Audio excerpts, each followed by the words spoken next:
This episode is brought to you by Voco Hotels by IHG, where you should prepare to be charmed. From Chicago to Myrtle Beach to Saranac Lake, each Voco in the U.S. has its own local flavor and unique detail. Our hosts welcome you with little extras, and you'll find rooms for catching up on me time and full-service bars and restaurants that are perfect for us time. Come on in and live the Voco life and book your next stay at vocohotels.com. VOCO hotels.com.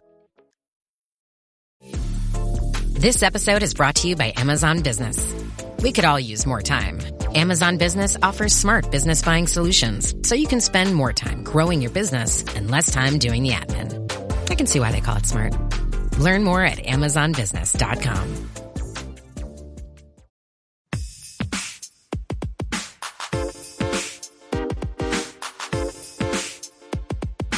Welcome to From Dorms to Desks, job hunting tips for those early in their careers. A podcast brought to you by College Recruiter job search site, which believes that every student and recent grad deserves a great career, and hosted by Work Defined.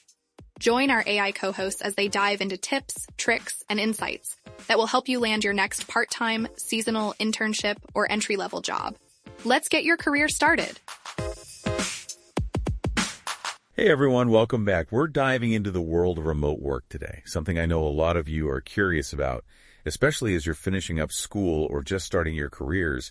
We've got a ton of insights to share from career experts, hiring managers, even those online platforms that are all about remote jobs. Yeah, it's a really interesting landscape right now. We're in this kind of post-pandemic shift where remote work isn't this like brand new thing anymore. So employers are figuring out what works best for them long term. Right. Like we all remember when it felt like everyone was working from their childhood bedrooms. But now we're seeing some companies calling people back to the office, at least part-time. Exactly. And it's important to understand the why behind that. It's not that remote work has failed. It's that some companies are realizing that certain things, like mentoring new employees or those quick brainstorming sessions, they just work better when you're in person, at least some of the time. That makes sense. So it's less about remote work going away and more about finding that balance, which probably looks different for every company. Absolutely. And for you, it's about being strategic. One expert even called it knowing the game, understanding what employers are looking for right now, and how to make your application stand out. Okay, so level with me here. For someone who's just starting out, are there even that many remote opportunities available? Or is it super competitive? It's both, actually. One platform we looked at, College Recruiter, which is specifically for student and recent grad jobs, they had almost 7,000 hybrid or fully remote positions listed in the U.S. alone. Okay, that's pretty encouraging. 7,000 is a lot of jobs. It is, but here's a career coach we read about mentioned that the pool of applicants for these remote roles can be massive. You've got people with years of experience applying for the same entry-level positions that recent grads are looking at. So how do you even stand out in that kind of crowd? Is it all about having a resume that's like digital nomad extraordinaire or something? It's definitely not about trying to sound like some kind of a remote work guru, you know? What matters more is showcasing those core digital skills that employers are looking for. Okay, so what counts as a digital skill these days? It feels like everything involves technology now. You're not wrong. But in this context, think about things like being proficient with online communication tools. Things like Slack, Zoom, project management software. Employers also want to see that you can manage your time effectively when you're not in a traditional office setting. Right, because it takes a lot of self-discipline to stay on track when there's no one looking over your shoulder. Exactly. And let's not forget about the dreaded video interview, which is practically a rite of passage for any remote job seeker these days. No, those are still nerve-wracking, even though they're so common now. For sure. We'll dive deeper into some video interview tips later on, but just know that being comfortable and confident in that virtual setting is a skill in itself. So we've got the tech skills covered. Anything else that recent grads should be thinking about to boost their chances of actually landing one of these remote jobs? One word: networking. Networking. But isn't that more of an in-person kind of thing, like awkward networking events where everyone's exchanging business cards? Those events might not be as common anymore, but the principle of networking is just as relevant as ever, especially in the remote world. It's about building genuine connections, even if it's happening online.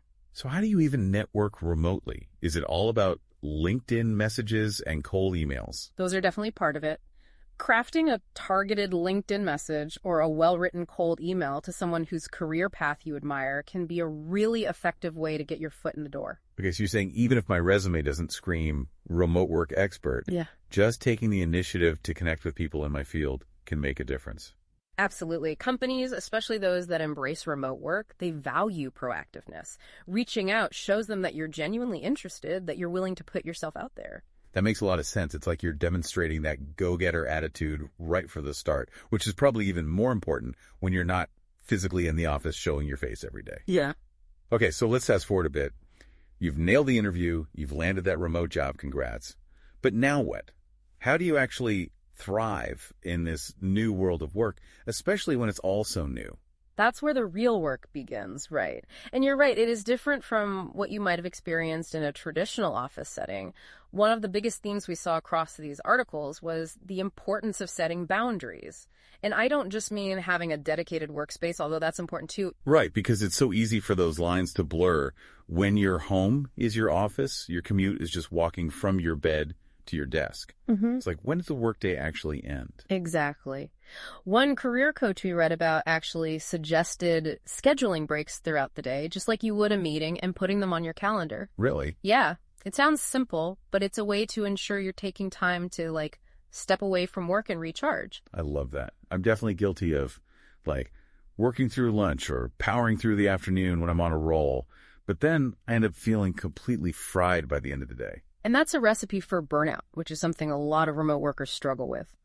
Another boundary setting tip we came across was to actually leave work at the end of the day, even if it's just a symbolic act like closing your laptop and putting it out of sight. Oh, interesting. Yeah, it's a way to signal to yourself that it's time to, shift gears and focus on your personal life. That makes a lot of sense. It's like creating that mental separation between work time and personal time, even if your physical space isn't that different. Precisely.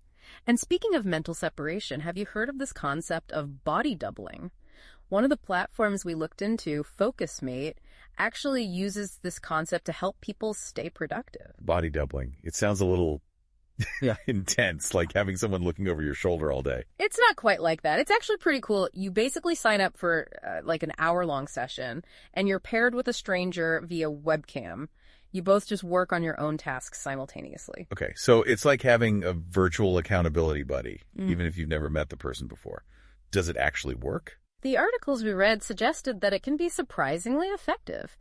The idea is that knowing someone else is watching you, even virtually, can make you less likely to get distracted by social media or, that pile of laundry that needs folding. It taps into that feeling of being in a shared workspace, even if you're miles apart. I see how that would be motivating. It's like having a built-in reason to resist those procrastination urges. Exactly. And speaking of connections, another big theme that emerged from these articles was the importance of being proactive about building relationships with colleagues, even if you're not sharing a physical office. Yeah, it's so easy to feel isolated when you're working remotely, especially when you're new to a company and still learning the ropes. How do you make those connections happen organically when you're not bumping into people in the hallway or grabbing coffee together? It definitely takes more effort, but it's so worth it. Those casual interactions are often where the best ideas come from, and they can really make or break your experience as a remote worker. One simple suggestion was to reach out to a colleague for a quick virtual coffee chat just to connect on a personal level, not necessarily to talk shop. I love that. It's a way to build rapport and get to know your colleagues as people, which can make all the difference when you're collaborating on projects remotely. Exactly. And it's those small gestures that can really help you feel like you're part of the team, even if you're not physically in the office. Another suggestion we came across was to join online communities or virtual networking events related to your field. That's a great idea, especially for recent grads who might be looking to expand their professional network. Absolutely. And don't underestimate the power of just being present and engaged in those virtual meetings. So actually turning your camera on if you're comfortable and contributing to the conversation. Exactly. It shows that you're invested, even if you're not physically in the room. And don't be afraid to speak up and share your ideas. It's so easy to blend into the background in those virtual settings, so making an effort to be visible and engaged can really make you stand out. Absolutely. And remember, even though you might be working remotely, you're still part of a team. And communication is key. We've covered a lot of ground here. From landing that remote job to setting those all-important boundaries and staying connected with your colleagues virtually. It is a lot to take in, but what's exciting is that this whole remote work movement, it's really changed how we think about our careers. Totally. It's not just about where you work anymore. It's about having the flexibility to create a work-life balance that actually works for you. And that's something that really resonated with the experts we heard from. They emphasized that this is an opportunity for recent grads to define what work-life integration means to them on their own terms. I love that. So what does that look like in practice? Because I think for a lot of us, the traditional career path, climb the corporate ladder, work a 9 to 5, it just doesn't appeal as much as it used to. And it doesn't have to. Yeah. One path that several experts highlighted was freelancing. It gives you so much control over your schedule, the type of work you do, even where in the world you want to be based. It seems like everyone has a side hustle these days, or they're dreaming of becoming a digital nomad, traveling the world while they work from their laptops. Yeah, the technology definitely makes it easier than ever to create your own opportunities. There are tons of online platforms that connect freelancers with clients, so it's more accessible than it might seem. So for someone who's just graduating, maybe feeling a little overwhelmed by the thought of committing to a traditional job, freelancing could be a good way to test the waters. It can be a great way to gain experience in different industries, build your portfolio, and figure out what kind of work you really enjoy without being tied down to one company. That's a good point. It's all about figuring out what works best for you. And if you're someone with an entrepreneurial spirit, maybe this is the perfect time to launch that business idea you've been dreaming about. Absolutely. Several of the articles we looked at emphasize that this is a time for young people to be bold, to take risks, and to create their own opportunities. It's kind of empowering, right? You're not waiting for someone to give you permission to pursue your passions. You're just going for it. And remember, your first job after graduation doesn't have to be your forever job. Thank goodness for that. I feel like I've had about 1 million different career aspirations since I graduated. It's a journey. And that's why it's so important to focus on what you want to learn from each experience, what skills you want to develop, rather than getting caught up in finding the perfect job right out of the gate. So even if your first job isn't your dream job, you can still approach it as an opportunity to grow and figure out what you don't want to be doing, which is just as valuable. Exactly. And don't be afraid to advocate for yourself along the way, whether that's asking for more responsibility, seeking out professional development opportunities, or even negotiating for more flexibility in your work arrangements. The more you speak up for what you want, the more likely you are to find a path that truly aligns with your goals. It's all about being proactive, which is something that came up again and again in these articles, both in the context of finding a remote job and thriving once you're there. And that brings us to one final thought that I think is so important to remember, especially when you're caught up in the excitement of remote work possibilities. Remote work is still work. It's easy to get seduced by those Instagram-worthy images of people working from beaches or coffee shops, but the reality is it takes discipline, self-motivation, and a strong work ethic to be successful in a remote role. It's not for everyone, and that's okay. The key is to be honest with yourself about your working style, your strengths, and what you need to thrive in a work environment, whether that's a traditional office, a home office, or something in between. So as we wrap up this deep dive into the world of remote work, remember this. The opportunities are out there, but it's up to you to create the career path that's right for you. And don't be afraid to challenge the status quo, to carve your own path, and to create a work life that allows you to pursue your passions, wherever in the world that may lead. That's such an inspiring thought to end on. Thanks for taking this deep dive with us, everyone. This has been From Dorms to Desks, job hunting tips for those early in their careers, a podcast brought to you by College Recruiter job search site, which believes that every student and recent grad deserves a great career. Each episode, we dive into tips, tricks, and insights that will help you land your next part-time, seasonal, internship, or entry-level job.